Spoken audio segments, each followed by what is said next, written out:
Меня зовут Жомарт. Я владею гостиницей, которая досталась мне от отца. Мой отец был успешным бизнесменом и ответственным человеком. В отличие от него, я безалаберный и безответственный. Сотрудникам надо выплатить зарплату за 3 месяца, иначе мы останемся без персонала.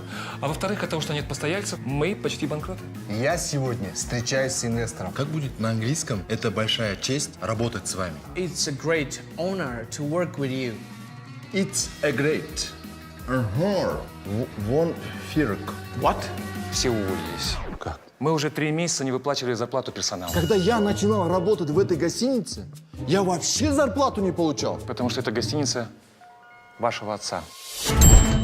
У меня денег нет, чтобы тебя платить. Я могу и бесплатно поработать. Ну, как-никак родственники, ну что? Найдем подходящих родственников, уговорим их и едем обратно. А что ты умеешь? Водила. Пожалуйста. Я 3 года проработал во Франции швейцаром. Ты нам подходишь на 100%. Серьезно. Я управляющий гостиницей. Зовут меня Ален. Олень? Извините, помогите, пожалуйста, вещи донести. Чего таптманы? Руки-ноги есть, сам донесешь.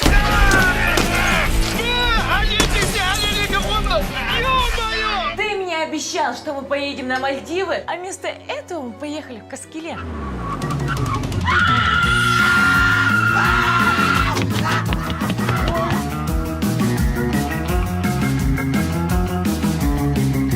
Hello, how are you? I find sex. And you?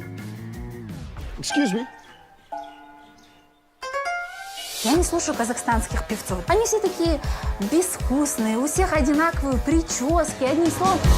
Бизнес по-казахски. Смотрите во всех кинотеатрах. Why you crying? Индийский сериал «Курсимосла» и «Живая беременна».